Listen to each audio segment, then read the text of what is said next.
আপনি কি আল্লাহ রাব্বুল আলামিনের কাছে আমাদের জন্য দোয়া চাইবেন না? আপনি কি আমাদের জন্য আল্লাহ রাব্বুল আলামিনের কাছে মদদ চাইবেন না, সাহায্য চাইবেন না? কতদিন আমাদের জুলুম সইতে হবে, কতদিন আমাদেরকে নিপীড়ন বইতে হবে, কতদিন আমরা মার খাবো, সহ্যের সীমা ছাড়িয়ে গেছে, এগুলো আর পারি না। রাসূলুল্লাহ এই লোকগুলোকে কি তাসাল্লি দিবেন, কি সান্ত্বনা দিবেন যে কয়দিন তোমরা আর সহ্য করবা, আর কয়দিন করবা না? আল্লাহ রাব্বুল আলামিন আমার নবীকে বলে পাঠালেন এই চমৎকার আয়াতটি, হে নবী, আপনার সামনে যেগুলো লোক আপনার ফলোয়ার্স আছে এদেরকে আপনি জানিয়ে দেন, শুনিয়ে দেন। কি বলে?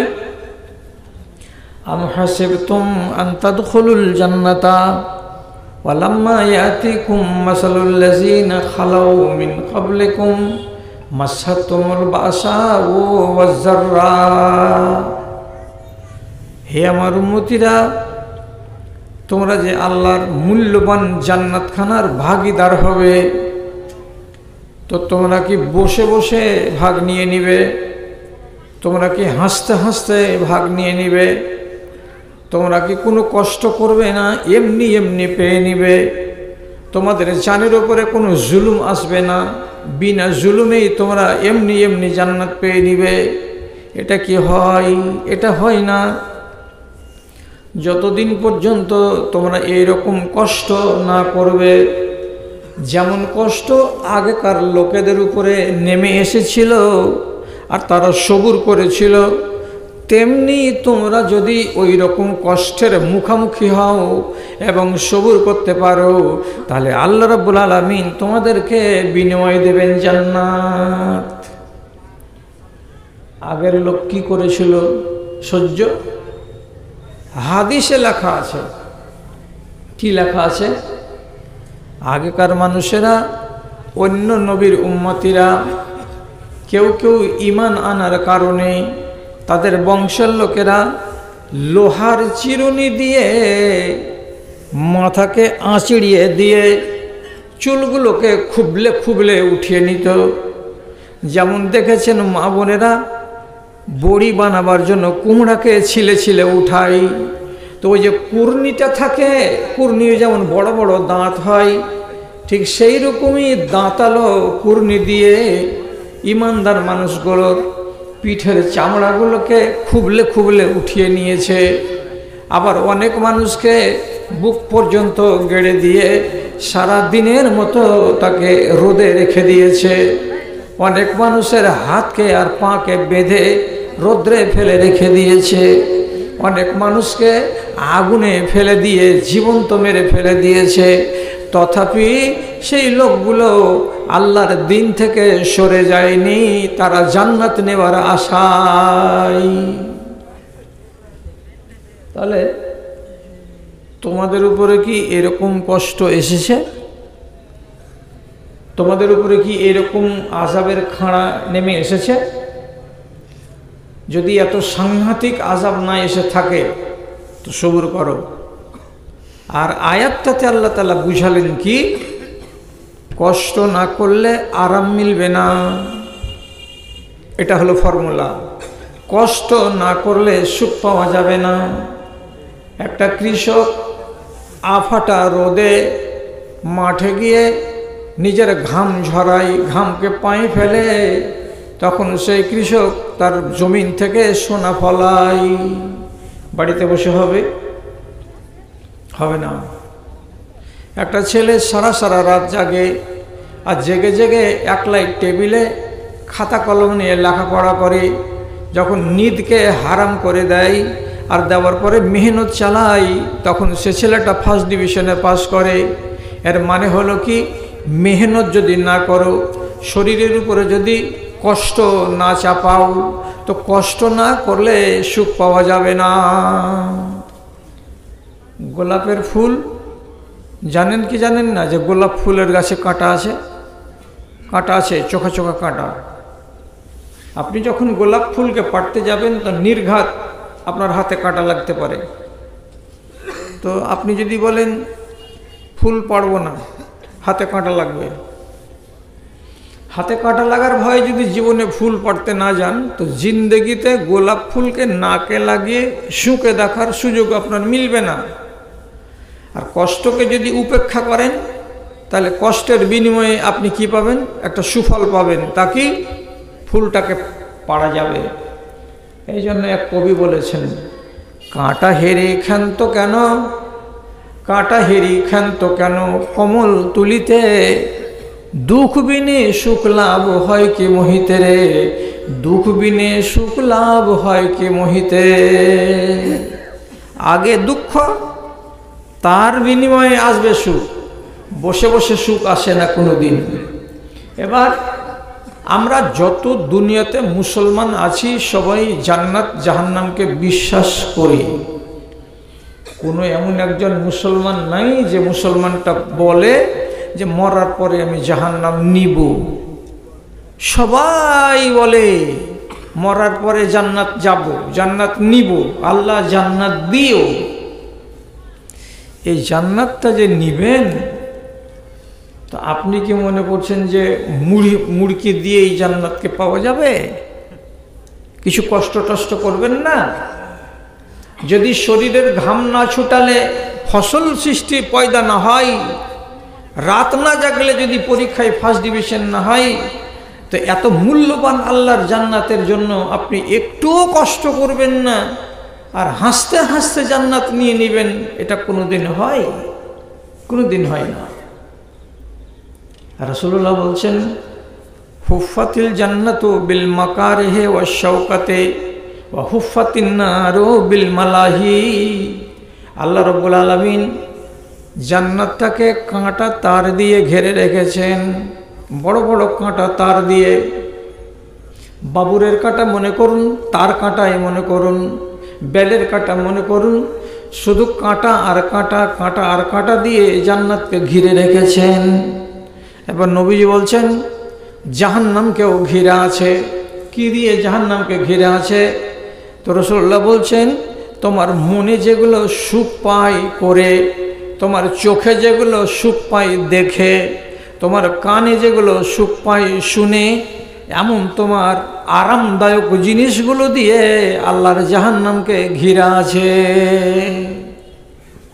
কি কথা? জান্নাতকে ঘিরে আছে কাঁটা দিয়ে, জাহান্নামকে ঘিরে আছে আরামদায়ক জিনিস দিয়ে। আপনি বুঝতে চেষ্টা করেন। আপনারা কম আছেন তো কি? কথাটিকে যদি শুনেন মন দিয়ে এই লোকটি, তো এই লোকটি তো কমসে কম আপনি জ্ঞান সমৃদ্ধ হবেন। জান্নাতে যদি কোনো মানুষ পড়েই যায় হাঁটতে হাঁটতে, তো কি ক্ষতি? শরীরের কোনো আকাম সাকাম হবে কি? হবে না। এটা তো জান্নাত। তো জান্নাতকে কেন ঘেরা হলো কাঁটা তার দিয়ে? জাহান্নামটাকে ঘেরা দরকার ছিল কাঁটা তার দিয়ে, যে কেউ যদি পড়ে যায় তাহলে জীবন কয়লা হয়ে যাবে। তো যেই জায়গাটাতে বিপদ, যেই জায়গাটাতে খাতরা, সেই জায়গাটাকে ঘেরা আছে কলমুর লতি দিয়ে। আর যেখানে আছে সুখ, সুখের জায়গাটাকে আল্লাহ ঘিরে রেখেছেন কাঁটা তার দিয়ে। এর মানেটা কি? এর মানে হলো এই দুনিয়াতে আপনি যদি নিজের জানের উপরে কিছু কষ্ট হজম করতে পারেন, তাহলে এই কষ্টগুলোই হলো কাঁটা। এই কাঁটাগুলোকে যদি দুনিয়াতে সহ্য করে নিতে পারেন, তাহলে ওই দুনিয়ার কাঁটা সামনে রবে না। এই হলো তরজমা।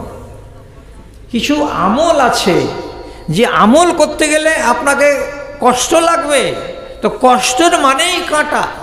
আর যারা যারা এই দুনিয়াতে ওই কষ্টগুলোকে করে নিতে পারলো, তাদের সামনে জান্নাতের কাঁটা তো কাঁটা হয়ে থাকলো না। আমি তো কাঁটাকে সহ্য করে নিয়েছি দুনিয়াতে, কাজে আমার সামনে জান্নাত এখন মুক্ত, কোনো কাঁটা টাটা নাই। এই জন্য কথায় আছে, কি কথা? এই দুনিয়ার দুঃখে আছে ওই দুনিয়ার আলো, এই দুনিয়ার দুঃখে আছে ওই দুনিয়ার আলো। দুঃখে যারা হার মানে না তাদের হবে ভালো রে, তাদের হবে ভালো। আল্লাহ ধরে ধন্য হরে জীবন কর সফল। তুই দুনিয়াতে মানুষ হয়ে কেন এলি বল? তোর আমলে যা আভাস মিলে যাবি রসর তল রে, যাবি রসর তল। যারা এই দুনিয়াতে কষ্ট সহ্য করতে পারবে তারা আল্লাহর জান্নাতে ঢুকতে পারবে। এবার আপনি ভালো করে বুঝে সুঝে উত্তরটা দিবেন। ডিসেম্বর মাস শুরু হলো শীতের কনকনে, আর আগামীতে আসছে জানুয়ারি। হাড় কাঁপানো ঠান্ডা হবে। এমন হাড় কাঁপানো ঠান্ডাতে ফজরের বেলায় যখন মুয়াজ্জিন আজান দিতে দিতে বলবে আসসালাতু খায়রুম মিনান নাওম, নামাজ তোমার নিদ্রা চাইতে অনেক উত্তম। কানে গেল আওয়াজটা, যেমনি কানে আওয়াজ গেল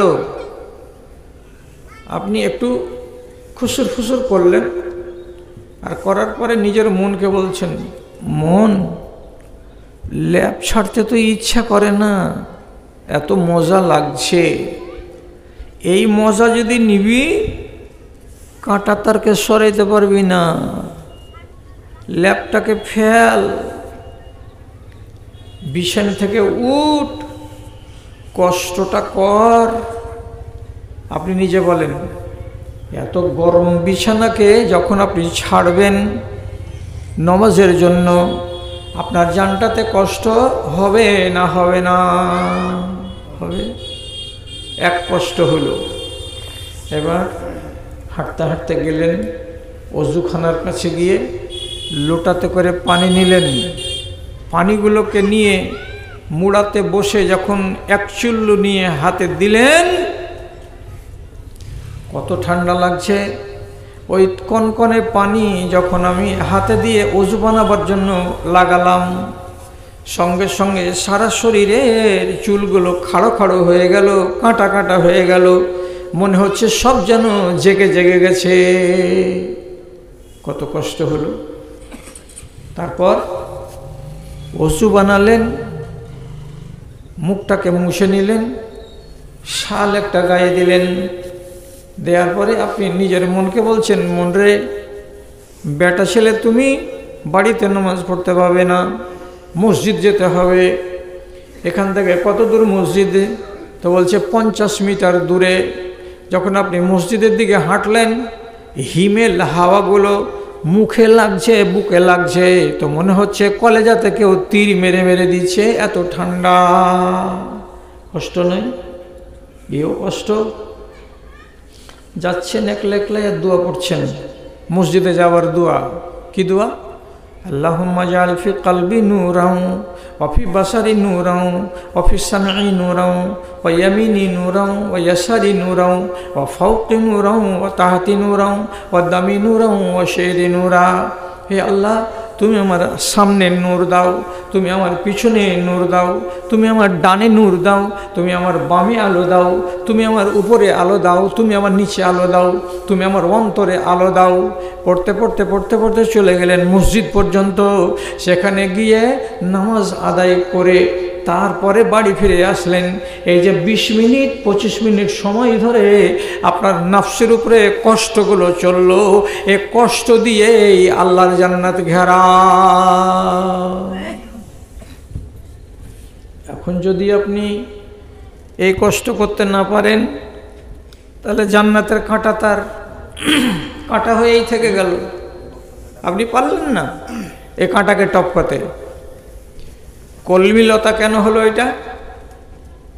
কলমিলতা এই জন্য হলো, আপনার মন যেটাতে তৃপ্ত হবে সেই জিনিসটা আপনি করবেন। যদি আমার মতো নয়, আরও 6-7 ফিট উঁচা এইরকম মোটা চওড়া যদি একটা বক্তা এনে আপনাকে বলে যে ভাই তুমি নেশাদার দ্রব্য সেবন করিও না, আপনি যখন দোকানে যাবেন তো এই মিল পাড়াতে গিয়ে দেখবেন যে তিরঙ্গা ঝুলছে, তখন আপনার ভিতর খালি কটকট কটকট করবে। হ্যাঁ, মূলবীর কথা শুনে যদি থাকি তাহলে পরে জিয়ের বিষ মিটবে না। দাও যে একটা তিরঙ্গা দাও তো জি, আর একটা মধু দাও তো। নিয়ে নিল ফটাফট, একটাকে ফেড়ে আর একটার ভিতরে ঝুঁকিয়ে দিয়ে হলারে ভরে দিল। খুব চিমটি কাটছে দাঁতগুলোতে, মাড়িগুলোতে, আর মজা লাগছে। এটা জিনিস কি হালাল না হারাম? হারাম। আপনাকে এর আগে কোনো মৌলবি বলেছে যে এটা হারাম? আপনি শুনলেন না। কেন শুনলেন না? এটাতে আমার মনে মজা পাচ্ছে, আমার মুখ স্বাদ পাচ্ছে এতে। তাহলে আপনি কার মতন চললেন? আল্লাহর রসুল বলছেন মানা, আর আপনার মন বলছে মজা। আপনি মজার পিছু দৌড়ালেন, রসুলুল্লাহকে আমি একদিকে রেখে দিলেন। থাক। আরেকগুলো বাবজি আছে নামাজে পড়ে আর পকেটে ফের পুরাতন আমলের পচা পচা খাইনির পাতাকে দুমড়ে হাট থেকে কিনে এনে এত্তি করে মুড়বে আর কোটেতে ভরে ভরে পকেটে ভরে নিয়ে গিয়ে মসজিদের নামাজ পড়বে। অজুখানাতে পচাখানিকে ফেলবে, অজু টজু করে নামাজ পড়ে ফের মসজিদের বাইরে এসে লুকিয়ে লুকিয়ে এমনি এমনি এমনি করে পয়সা লাগবে।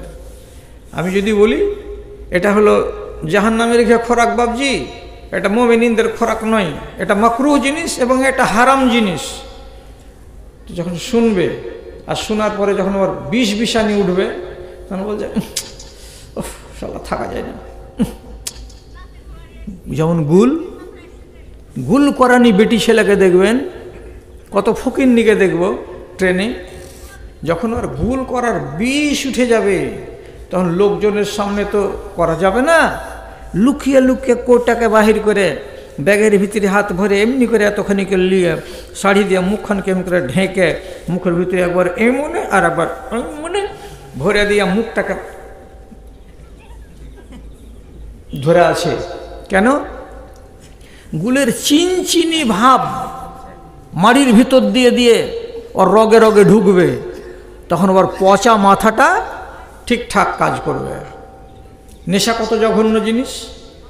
তাহলে আল্লাহর রসুল নিষেধ করছে এদিকে যেও না, আপনার মন বলছে এদিকে আমার যাব, আমাকে মজা লাগবে, আপনি আপনার মন মতো করে নিলেন।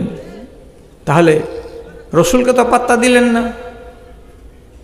আমি কি বলেছি পড়াতে হাদিসটা? যে ব্যক্তি নিজের মনের নিজের ইচ্ছা অনুযায়ী কাজ করবে। কেমন? আমার কান যেটা ভালোবাসবে সেটাই আমি শুনবো, আমার চোখ যেটা ভালোবাসবে সেটা আমি দেখব, আমার মুখ যেটা ভালোবাসবে সেটাই আমি খাবো। এটা হলো মানুষের খাহেসাত, নিজের ইচ্ছার পিছনে পিছনে দৌড়ে চলা।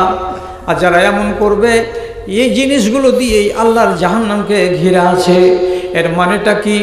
আপনি কানে লাগিয়ে রেখেছেন দুটো লিড, টাকা দিয়ে কিনিয়েছেন 500 টাকা, 700 টাকা, 1000 টাকা, 2000 টাকা দিয়ে। মোবাইল ফোন পিছনের ফুল প্যান্টের পকেটে লাগা আছে।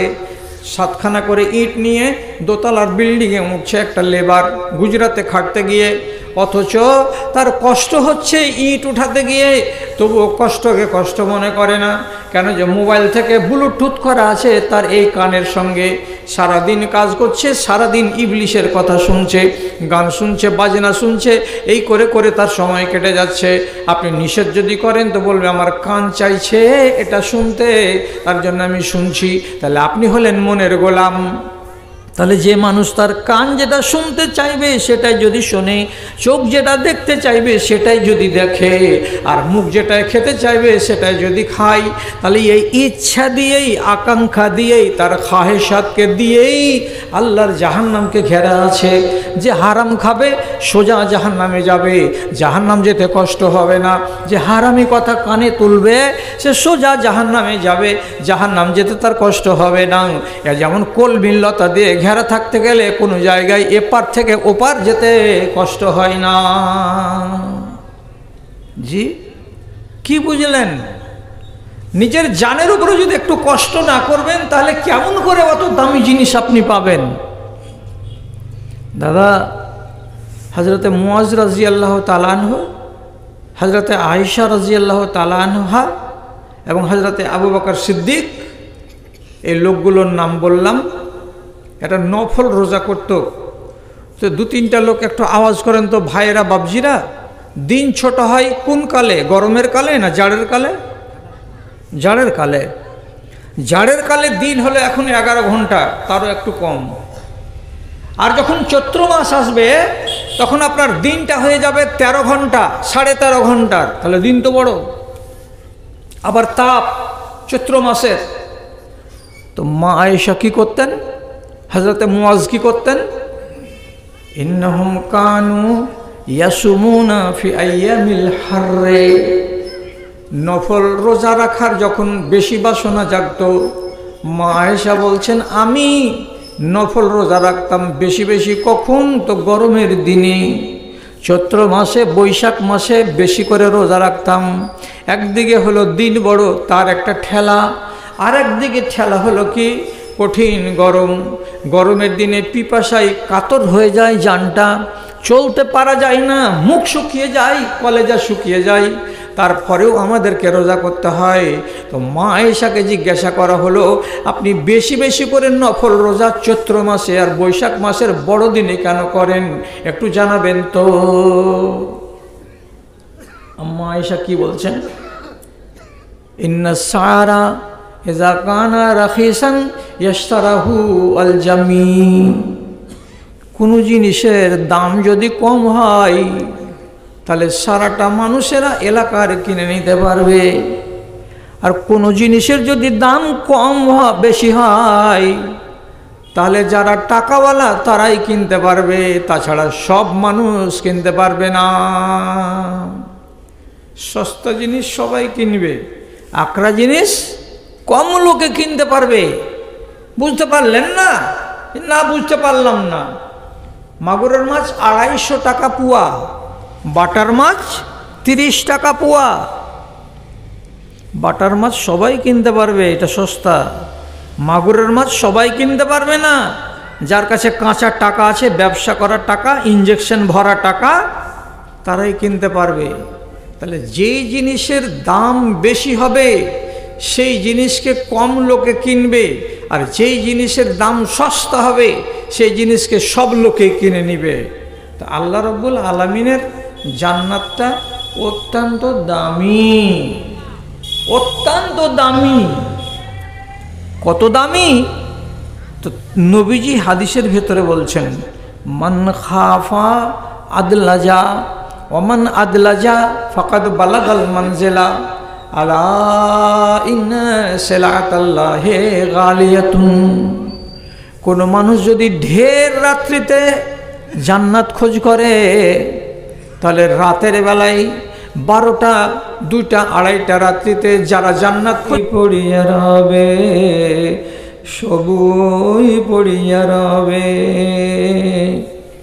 ছেলেরা তোমায় কবরে শোয়াবে, পরায় বস্ত্র সাদা কাফন, পথিকের বেশে হয়েছে তোমার এ ধরায় আগমন।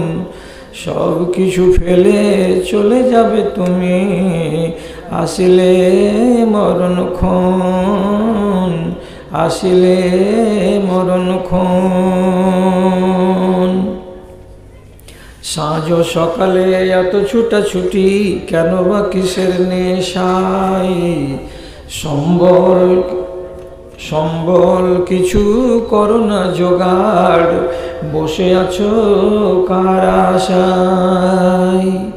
বিচারের দিনে পাশে দাঁড়াবে না, বিচারের দিনে পাশে দাঁড়াবে না কেউ তো আপনজন। পথিকের বেশে হয়েছে তোমার এ ধরায় আগমন। সব কিছু ফেলে চলে যাবে তুমি, আসিলে মরণক্ষণ রে, আসিলে মরণক্ষণ।